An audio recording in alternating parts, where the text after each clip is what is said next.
Olá, pessoal, tudo bem?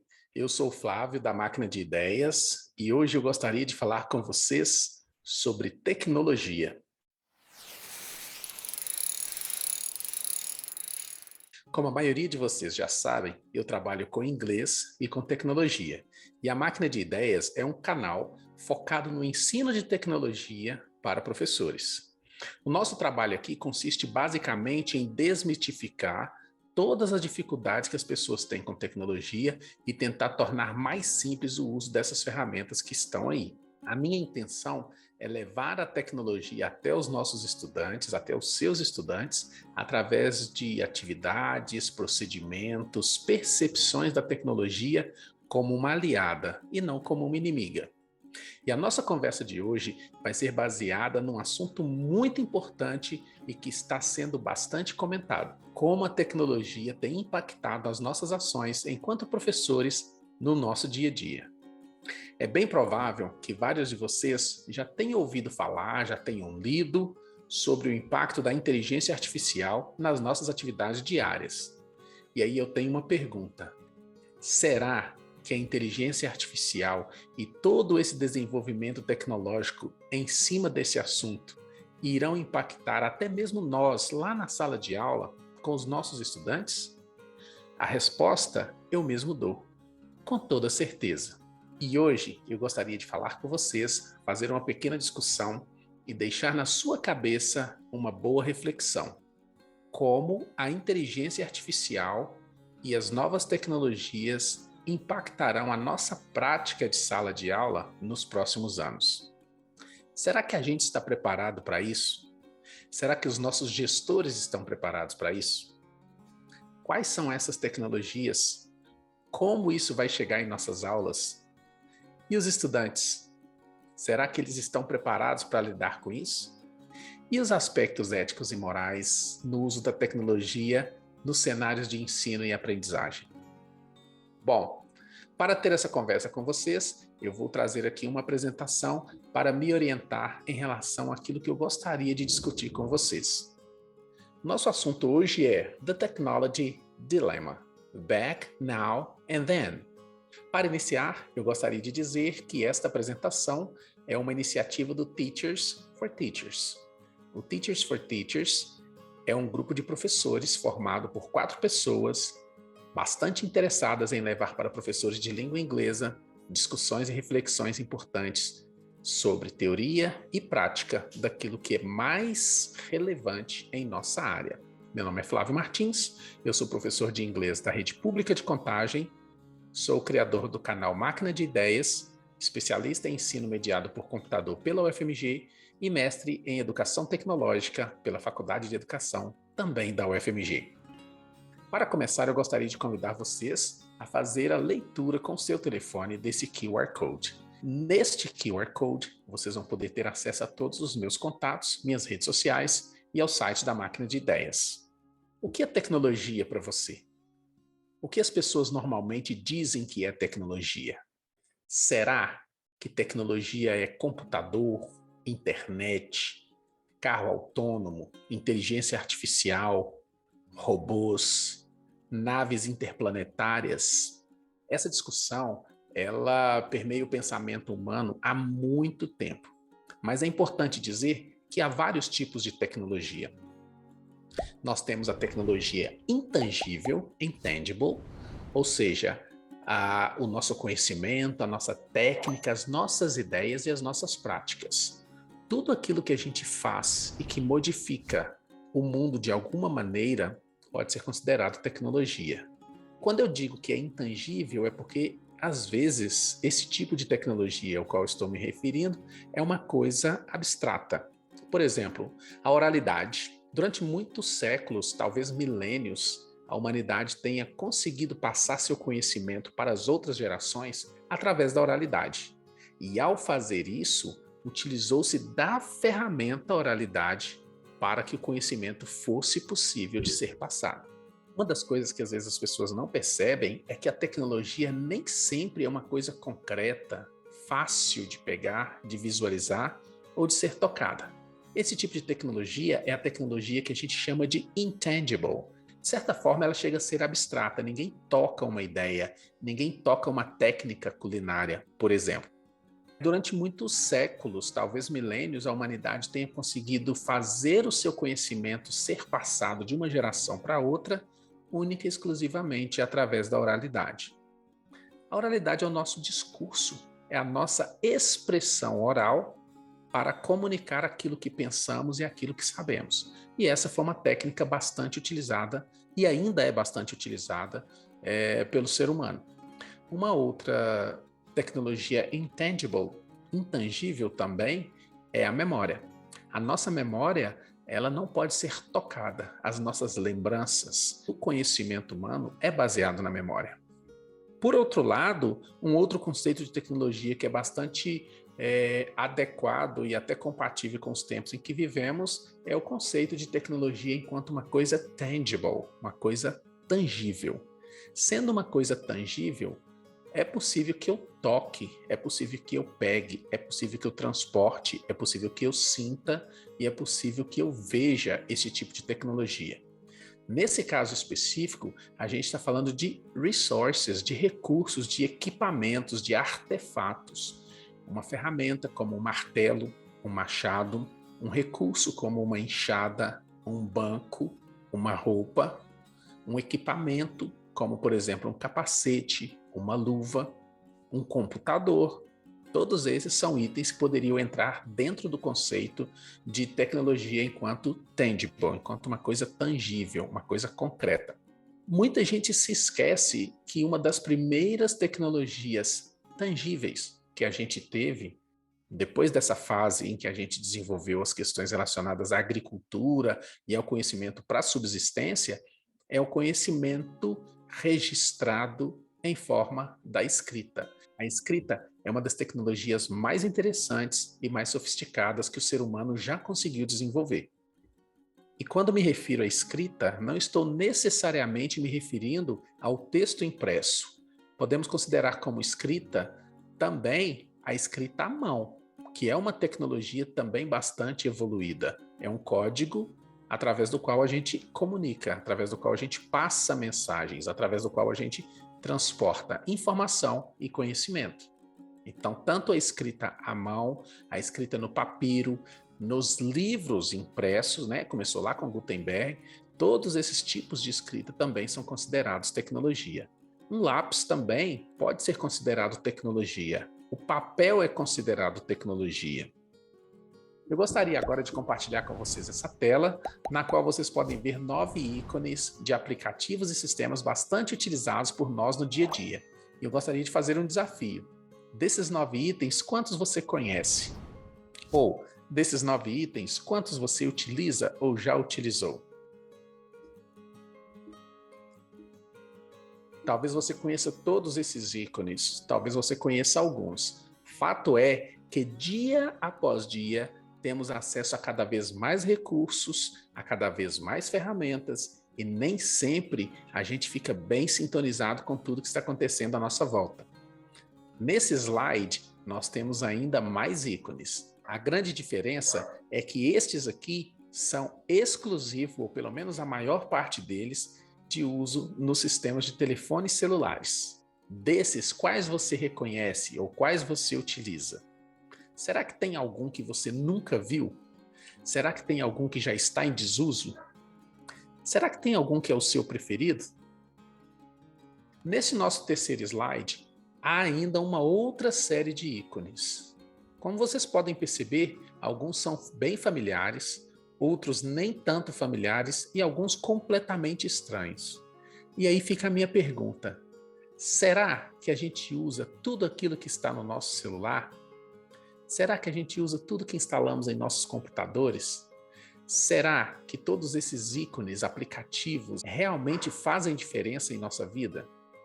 Até que ponto a gente precisa saber tudo? Até que ponto a gente consegue saber tudo?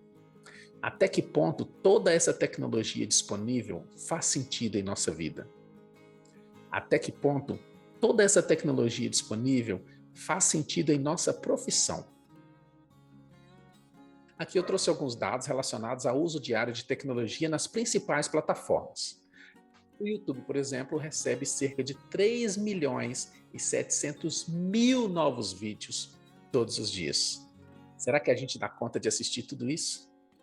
A Play Store, que é aquela loja de aplicativos do Android, recebe cerca de 3.739 aplicativos todos os dias.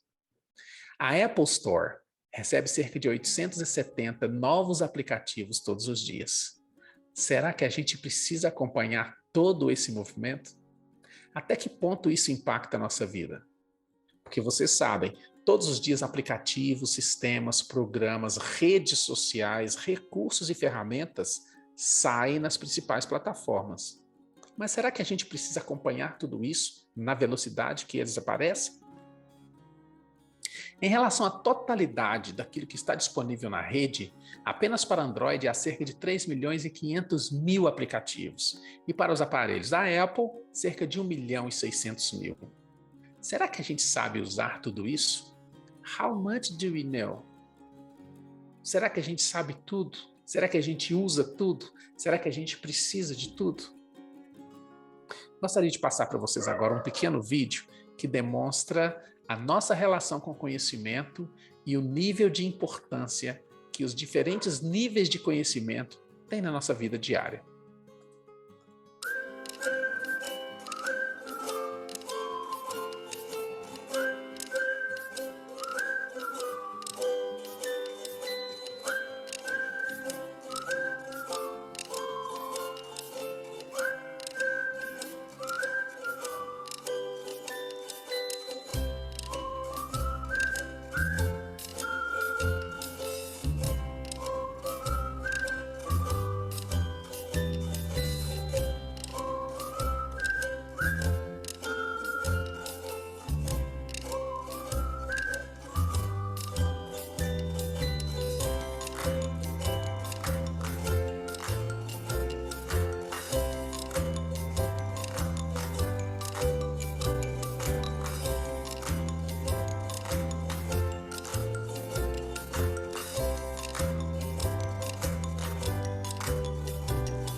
Knowns, unknowns and don't knows. O que sabemos? O quanto sabemos? Será que sabemos? Será que é possível aprender todo o conhecimento disponibilizado no mundo? Esse gráfico, logicamente, é uma brincadeira, mas eu acho extremamente interessante como que ele consegue representar as nossas ideias a respeito do conhecimento.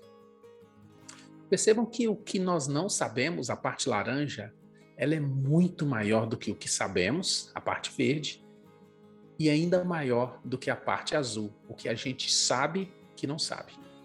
Por exemplo, eu sei aritmética básica, e eu sei que eu não sei cálculo, por exemplo, de limite e derivada. Para mim isso já é matemática avançada, então eu sei que eu não sei isso. Mas há tanta coisa na matemática que eu não sei, que eu nem sei que eu não sei. É muito importante que nós, professores e professoras, tenhamos sempre essa visão.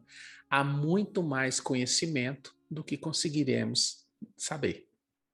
Então, é muito importante que nós, professores, tenhamos em mente que todo conhecimento que conseguirmos alcançar ainda vai ser muito pouco frente a tudo aquilo que existe para ser aprendido. Nossos estudantes não precisam saber tudo. Eles precisam desenvolver habilidades, competências, capacidades, mas saber tudo é humanamente impossível. Há pessoas que dizem que utilizamos apenas 10% da capacidade do nosso cérebro, mas isso é falsa ciência, isso é fake news.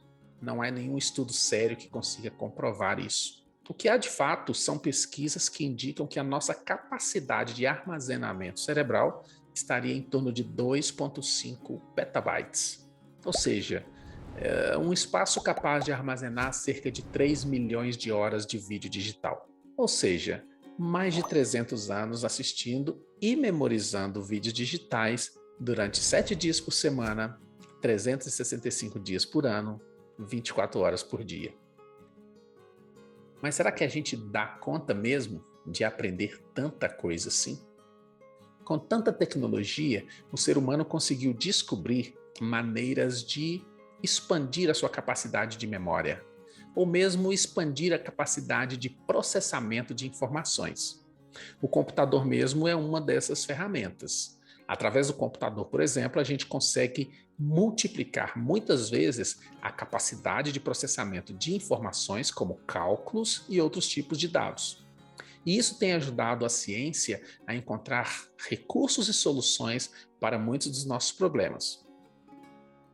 Um outro recurso bastante interessante que a tecnologia tem trazido é a possibilidade de nos ajudar a guardar coisas para nunca mais esquecer. Por exemplo, até pouco tempo atrás a gente memorizava os números de telefone das pessoas. Hoje isso praticamente não acontece. Está tudo na memória dos nossos aparelhos celulares ou mesmo de computadores. Até a velha agendinha de papel andou desaparecendo. Isso quer dizer que nós passamos a fazer um uso mais inteligente daquilo que a gente tem de melhor, que é a nossa memória. Então a gente pode usar a nossa memória para fazer outros tipos de processamentos de informação e deixar o computador e o celular com essa coisa mais básica de simplesmente guardar uma informação que a gente vai consultar eventualmente. É claro que eu sei que vocês, pessoas inteligentes que são, têm acompanhado as discussões acerca de usos de inteligência artificial mundo afora. Frequentemente a gente vê reportagens, notícias, documentários, filmes, pessoas conversando acerca da inteligência artificial. Mas o que é uma inteligência artificial? Ou quais seriam os usos da inteligência artificial na vida real? Vamos dar uma olhada em alguns exemplos. Aqui na imagem número 1, nós temos o AppScaler. O AppScaler é uma inteligência artificial que ela tem várias funções. Aqui nessa parte superior, vocês podem fazer a experimentação de algumas delas. Mas a que mais me interessa é Text to Art Image, ou seja, você digita e o AppScaler vai criar uma imagem para você. Por exemplo, vamos pensar em algo como uma girafa andando de bicicleta.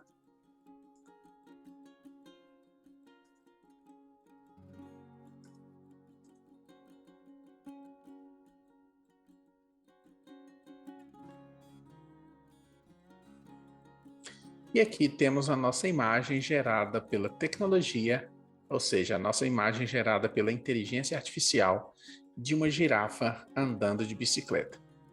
E aqui nesse website você pode fazer várias experimentações, pode fazer o download dessa imagem e por aí vai. Vamos fazer agora um teste com o exemplo número 2. No exemplo número 2, nós vamos utilizar o PicsArt, que é uma inteligência artificial que também gera imagem. Então nós vamos fazer a digitação do que queremos e vamos fazer um teste. Um canguru comendo uma banana. E vou escolher uma ilustração.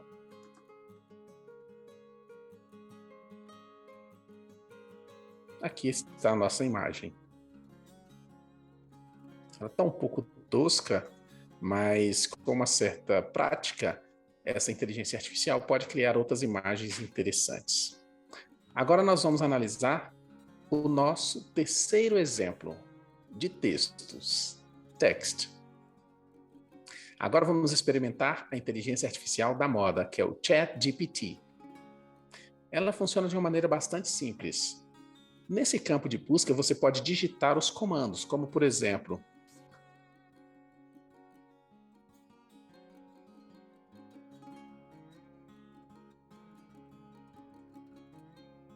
podemos ainda pensar em coisas que os nossos alunos fariam.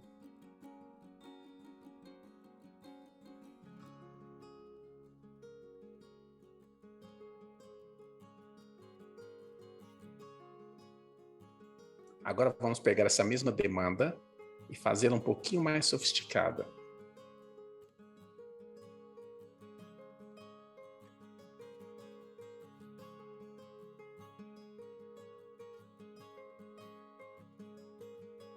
Aqui vocês podem ver que a inteligência artificial tem muitos recursos. Os usos que podemos fazer desse tipo de ferramenta são inimagináveis. Uma coisa bastante importante de pensar nesse momento é: você permitiria que os seus estudantes utilizassem a inteligência artificial para produzir textos, trabalhos, redações e outras produções da sua aula? E se os seus estudantes estiverem utilizando a inteligência artificial para responder às suas questões de prova, para escrever um TCC, para fazer os resumos, para responder às perguntas que são feitas no para casa, você conseguiria reconhecer a produção dos seus estudantes como a produção gerada pela inteligência artificial? Uma outra característica bastante interessante da inteligência artificial é a sua capacidade de criar vídeos. Para isso, eu vou mostrar para vocês aqui o nosso quarto exemplo. DID lets users create realistic videos of a human presenter without video production using AI. Simply input an image and add text or an audio file to get a video automatically. Make video content easily and cost-effectively, radically reducing the hassle and expense of production. Create training, onboarding, corporate marketing materials, and more. É impressionante, mas eu devo dizer a vocês que esse vídeo foi completamente gerado por inteligência artificial. Há sistemas bastante simples de usar, nos quais você apenas insere o roteiro, escolhe o tipo de personagem, a língua e a voz que você quer que esse personagem tenha, e em poucos minutos, às vezes em poucos segundos, a inteligência artificial já cria um vídeo para você. Esta é uma imagem, ou estas são imagens geradas também por inteligência artificial através da simples descrição textual daquilo que foi desejado. Essa inteligência artificial se chama Midjourney e ela está disponível gratuitamente para suas primeiras criações e depois você faz uma assinatura para continuar gerando. Uma rápida pesquisa no Instagram com os termos Midjourney, inteligência artificial e imagens, você vai conseguir encontrar milhares de imagens fabulosas, fantásticas, muito bonitas, geradas através dessa fantástica inteligência artificial chamada Midjourney. E aí vem uma grande questão. Se a inteligência artificial cria imagens, pinturas, desenhos, textos, poemas, músicas, respostas, resumos, trabalhos de final de curso e até vídeos, qual é o futuro da produção humana na nossa sociedade? Que nível de expertise nós, professores, deveremos ter para entender o que é produção original, autêntica, genuína dos nossos estudantes e o que foi simplesmente feito por uma inteligência artificial e levado para as nossas aulas? Será que haveria alguma maneira de nos apropriarmos dessa tecnologia para melhorar as nossas relações com os nossos estudantes? Será que há maneiras de utilizarmos esses recursos para melhorar o aprendizado dos nossos estudantes? Será que devemos nos aliar à inteligência artificial, essa tecnologia fabulosa, para desenvolver meios de fazer com que os nossos estudantes aprendam mais? Ou simplesmente vamos viver como no século passado, onde uma simples olhada no dicionário, no livro, era considerado cola, cópia, e portanto não tinha valor algum? Por falar nisso, você permite que os seus alunos consultem dicionários? Você permite que os seus alunos façam consultas às gramáticas e aos outros exercícios para poder responder as perguntas que são feitas? Será que a aprendizagem tem que ser difícil? Até que ponto o nosso modelo de ensino, até que ponto a nossa educação vai ser centrada na promoção da dificuldade para o aluno, para que ele valorize aquilo que está aprendendo? Ou até que ponto o nosso modelo educacional vai ser centrado no decoreba, na memorização, coisa que as máquinas fazem muito melhor que nós? Até que ponto a gente não precisa parar para pensar e analisar que podemos dar e devemos ter um uso bem mais nobre dessas nossas funções cerebrais, que também são fantásticas, e deixar algumas coisas para os computadores? Já pensou nisso? Esse é o nosso dilema. E por falar em dilema, lembra da música?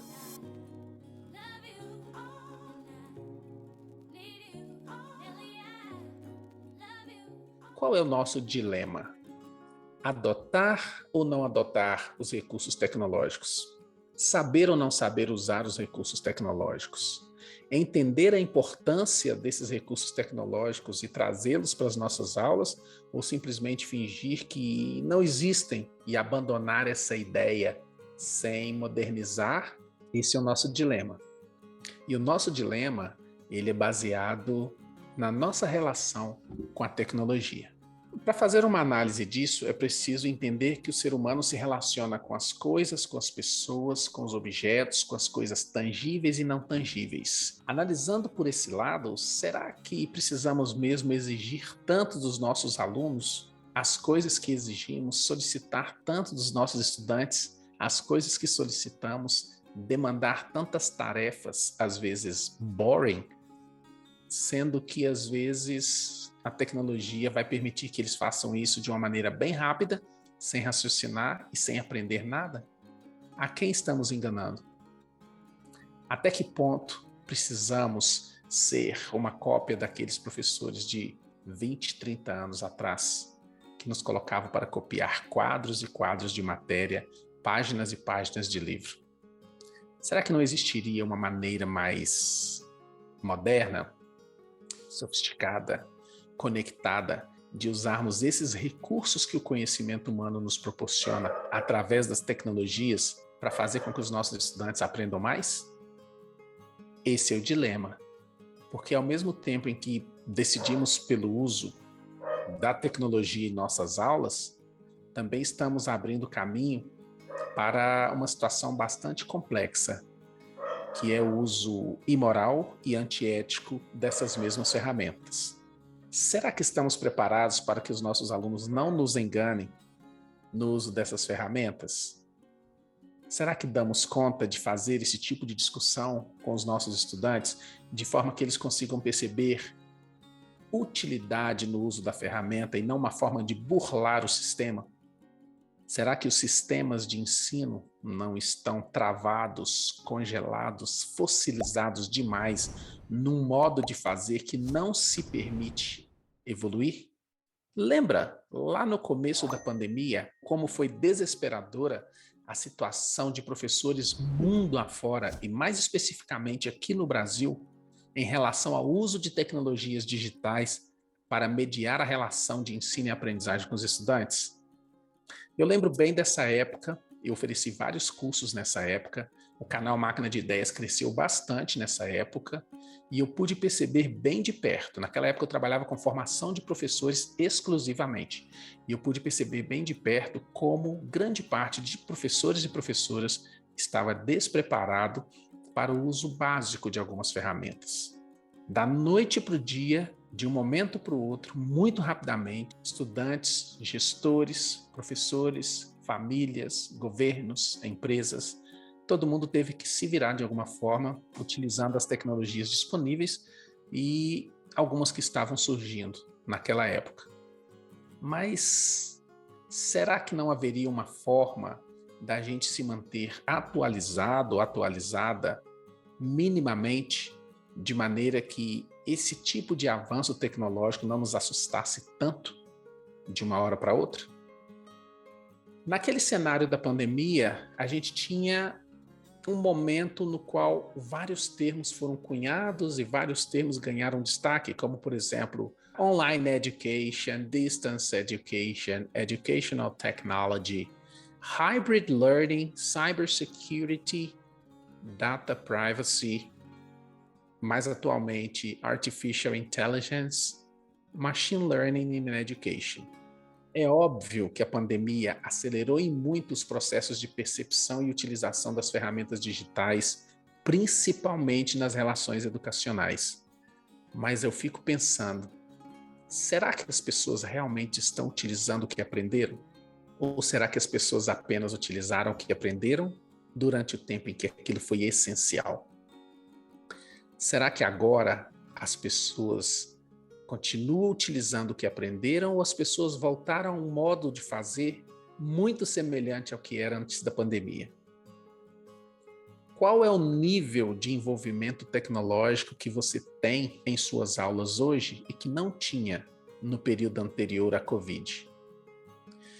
Qual é o nível de desenvolvimento do conhecimento tecnológico que você tem trazido hoje para os seus estudantes?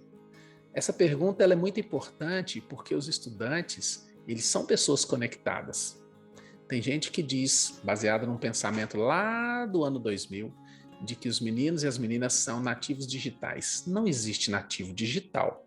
Nativo nasce com aquelas características. Ninguém nasce sabendo mexer no tablet. As pessoas vão convivendo com os artefatos, com as técnicas, com o conhecimento e vão replicando aquilo que estão aprendendo. Então, as crianças têm facilidade para lidar com os aspectos da tecnologia, principalmente a tecnologia digital. E você, professor, e você, professora, de tudo que você utilizou, de todos os aplicativos, de todas as ferramentas, de todos os recursos, os jogos eletrônicos, as plataformas, os exercícios online, o que você continua utilizando? O que você abandonou? Você voltou para o giz? Você voltou para o quadro branco? Quais foram as alterações que a escola em que você trabalha fez em relação à tecnologia, considerando infraestrutura, metodologia, currículo e formação de professores?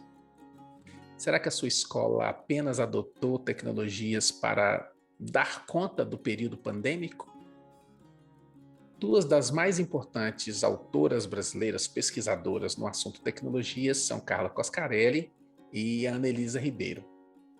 E uma coisa que a gente sempre precisa ter em mente é que, se por um lado é essencial que as pessoas aprendam a ler e escrever, ou seja, que elas alcancem um nível de alfabetização, é importante também que as pessoas alcancem um nível de letramento, que seria essa capacidade de interpretar aquilo que está sendo lido e consumido em termos de conteúdo. Quando a gente fala de tecnologia, a gente precisa falar de letramento digital, ou seja, digital literacy. Para essas autoras, o digital literacy está muito conectado com as práticas sociais da leitura e da produção de texto em ambientes digitais ou em ambientes relacionados a aspectos digitais. E quando a gente diz textos, leitura e produção de textos, não necessariamente são textos escritos, porque um vídeo também é um texto, uma imagem também é um texto, uma música também é um texto, e a gente sabe que no meio digital a gente usa muito o que a gente chama de multimodalidade. Há multimodos de fazer o registro da informação, há multimodos de fazer circular conteúdo. Então, é essencial que nós, professores, tenhamos um nível de letramento digital melhor que o dos nossos estudantes, porque os estudantes, eles estão anos-luz à frente de grande parte dos professores. Mas isso não quer dizer que os professores devam sempre estar nesse lugar. É muito importante que nós, professores, tenhamos um nível de letramento digital avançado ou minimamente aceitável. É frequente a gente encontrar pessoas que dizem que os alunos sabem mais de tecnologia do que os professores. Isso não necessariamente é verdade. Às vezes, os estudantes sabem usar computador, sabem usar tecnologia, mas isso está muito mais atrelado à questão do lazer, à questão do jogo, à questão da diversão, da música, de redes sociais, mas às vezes não conseguem fazer algumas atividades práticas, como, por exemplo, fazer um trabalho usando computador, fazer a produção de um vídeo, fazer a gravação de um podcast como um recurso que poderia ser utilizado numa aula. Então é preciso que nós, professores, trabalhemos com os meninos também essa questão do letramento digital para situações práticas que vão além daquilo que é o lazer. Por outro lado, tem uma outra pesquisadora brasileira chamada Angela Kleiman, que ela diz que a escola não é a única agência de letramento da sociedade, mas é a principal. A gente sabe que as crianças, os estudantes, eles estão inseridos em vários ambientes nos quais eles podem aprender muita coisa. Isso quer dizer que eles estão em várias agências de letramento. Eles aprendem na família, na escola, eles aprendem na igreja, eles aprendem no clube, no estádio, com os vizinhos, no supermercado. O ser humano aprende, mas a escola é um ambiente desenhado para aprendizagem. Sendo a escola esse ambiente desenhado para aprendizagem, e a gente analisando que grande parte das famílias praticamente passa a semana inteira sem o convívio por causa das relações de trabalho, é interessante entender que pai, mãe, família não vai fazer um letramento digital com os estudantes, com seus filhos, né? Tão bem elaborado quanto a escola dá conta. Então, trabalhar as habilidades, o letramento crítico, a capacidade de ler e interpretar, a capacidade de produzir textos diversos, a capacidade de produzir vídeos, produzir áudios, produzir música, a capacidade de gerar conteúdo, a capacidade de saber se relacionar bem de forma moral e ética nos ambientes virtuais, isso vai ser construído e deve ser construído pela escola. Porque somos nós, professores, somos nós, escola, que temos esse olhar pedagógico sobre as relações de ensino e de aprendizagem. Por isso, é necessário, é essencial que nós, professores, também tenhamos um nível de letramento digital suficiente para que a gente possa trabalhar esses conteúdos, essas habilidades, essas competências com os estudantes. Para finalizar, eu gostaria de falar sobre os 8 passos para que nós, professores, tenhamos condições de vencer esse desafio tecnológico. A tecnologia ela vai sempre propor desafios e cabe a nós, professores, termos um olhar pedagógico e inteligente sobre o que posso usar de tecnologia para melhorar as minhas aulas e o que posso tirar de proveito daquilo que a tecnologia oferece. Nesse sentido, é importante entender que toda a comunidade escolar precisa participar, não apenas os professores. O primeiro passo para vencer o desafio tecnológico é a integração das tecnologias digitais com as tecnologias que a gente já utiliza. É a escola se apropriar daquilo que pode facilitar e agilizar o trabalho, é a escola e os professores se apropriarem daquilo que a tecnologia pode promover de melhoria no processo de ensino. O passo número 2 é a equidade no acesso à tecnologia digital na educação. A gente sabe que há professores e estudantes com mais condições financeiras de adquirir equipamentos e conhecimentos relacionados à tecnologia. Mas, quando a gente está falando de educação, é essencial que isso tenha, pelo menos no ambiente escolar, uma distribuição mais igualitária, de modo que aquilo que é oferecido para um possa ser oferecido para todos, sem distinção. O terceiro passo tem a ver com o cuidado com a privacidade e a segurança dos dados sensíveis dos estudantes. Aqui no Brasil, a gente tem a Lei Geral de Proteção de Dados. Muita gente não sabe, mas essa lei ela impacta diretamente no nosso dia a dia da escola. Algumas informações simples como altura, peso, que pode e não pode comer, as alergias, doenças, deficiências, distúrbios de aprendizagem, todas essas informações são informações sensíveis, individuais dos nossos estudantes. Então, de acordo com a Lei Geral de Proteção de Dados, a gente não poderia, caso tenhamos, né, por exemplo, um aluno com autismo, nem compartilhar detalhes desse estudante com outras pessoas que não são professores, com colegas, com outros estudantes sobre esse estudante autista. Lei Geral de Proteção de Dados impacta diretamente no trato da informação dentro da escola. E nós, professores, e principalmente os gestores, precisam se apropriar desse tipo de conhecimento, o cuidado com a privacidade dos estudantes e o cuidado com a segurança dos dados sensíveis. Passo número 4, Developing Digital Skills for Students and Teachers. É necessário investir, que as escolas invistam, que os professores também invistam no desenvolvimento de habilidades, de competências digitais, melhorando o seu nível de letramento digital, porque só assim essa escola pode ser mais conectada, só assim essa escola pode ser mais moderna, só assim essa escola pode ser mais atrelada a essa tecnologização que a nossa sociedade está vivendo. A escola não pode ser o único lugar onde a tecnologia vai chegar de verdade. A escola deveria ser o primeiro lugar onde a tecnologia chega. Hoje a tecnologia já impactou e já mudou completamente o comércio, a indústria, a agricultura e a escola. É preciso pensarmos nisso. Até que ponto a escola ou pessoas dentro da escola vão resistir à chegada da tecnologia. O passo número 5 tem a ver com aquele dilema. Será que a tecnologia vai substituir os professores? Certa vez eu li um texto em que o escritor dizia que se o professor ou a professora pensa ou tem medo de que a tecnologia pode substituí-lo, essa pessoa deve ser substituída pela tecnologia, porque a nossa capacidade humana de raciocínio, de percepção, a nossa sensibilidade, a nossa humanidade são coisas que o computador ainda não dá conta de fazer. As relações humanas, elas são muito centradas nas afetividades, e a máquina não tem essa afetividade.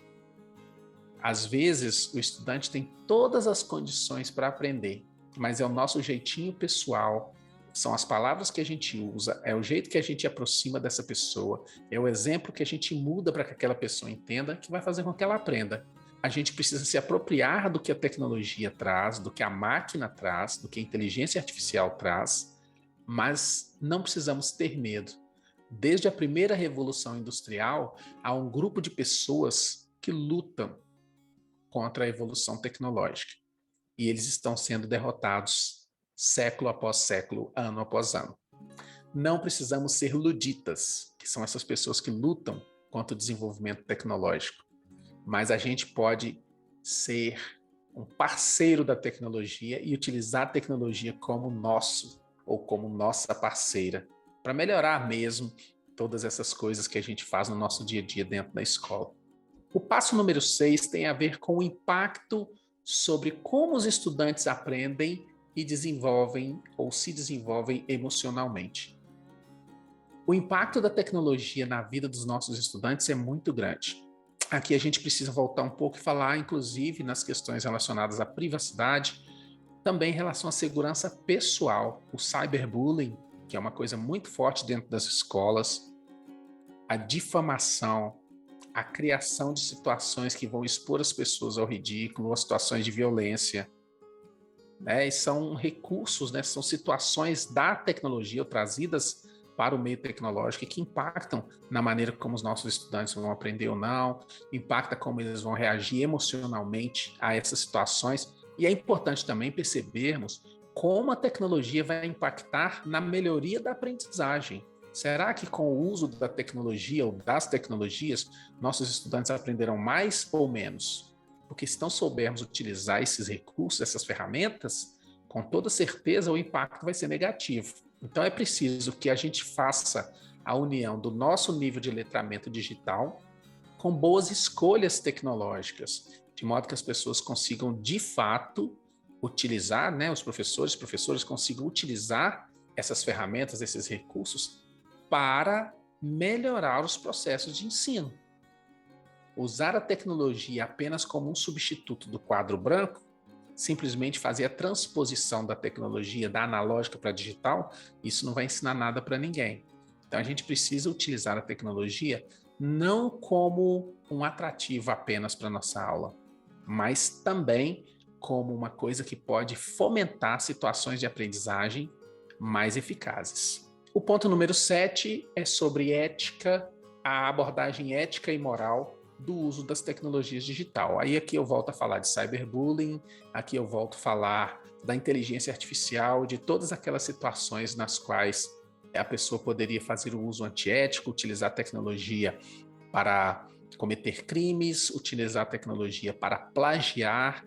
Vamos nos preparar, vamos nos capacitar para estarmos preparados para auxiliar nossos estudantes numa abordagem mais ética e mais moral do uso dessas tecnologias. A pessoa que cria fake news, a pessoa que faz cyberbullying, a pessoa que comete crime virtual, golpes virtuais, essas pessoas frequentaram escola.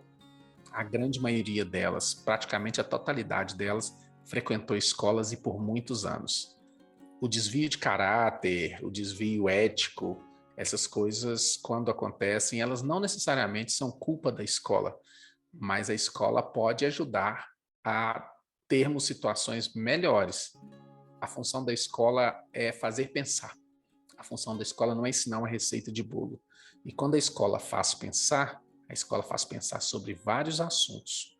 E a ética e a moral, dentro daquilo que a gente entende como ética e moral na nossa sociedade, são aspectos muito importantes de serem trabalhados nas nossas relações com os nossos estudantes.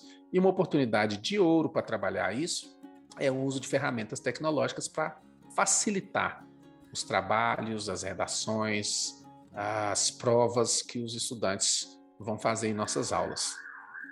O último passo para vencer o desafio tecnológico é a percepção ou cuidado com a qualidade da informação que chega até os nossos estudantes. É necessário e muito importante que nós, professores, professoras, sejamos bons curadores e curadoras da informação para que nossos estudantes tenham acesso a coisas de qualidade, material de qualidade e material que vão fazer com que eles evoluam enquanto aprendizes, mas também enquanto pessoas. Trabalhar letramento crítico na perspectiva do uso da tecnologia quer dizer que nós vamos ajudar esse estudante a identificar, por exemplo, o que é notícia falsa e o que não é. Identificar o que é, por exemplo, um boato, identificar o que é certo, o que é errado, identificar o que é legal, o que não é legal. A qualidade da informação, ela é essencial para que daqui a algum tempo a gente não tenha estudante achando que a Terra é plana, para que daqui a algum tempo a gente não tenha estudante anti-vacina, para que daqui a algum tempo a gente não tenha estudante anti-ciência. Então, nós somos professores, a gente trabalha numa lógica científica, a gente tem uma formação, a gente defende, ou pelo menos a maioria de nós, defende o conhecimento e o método científico.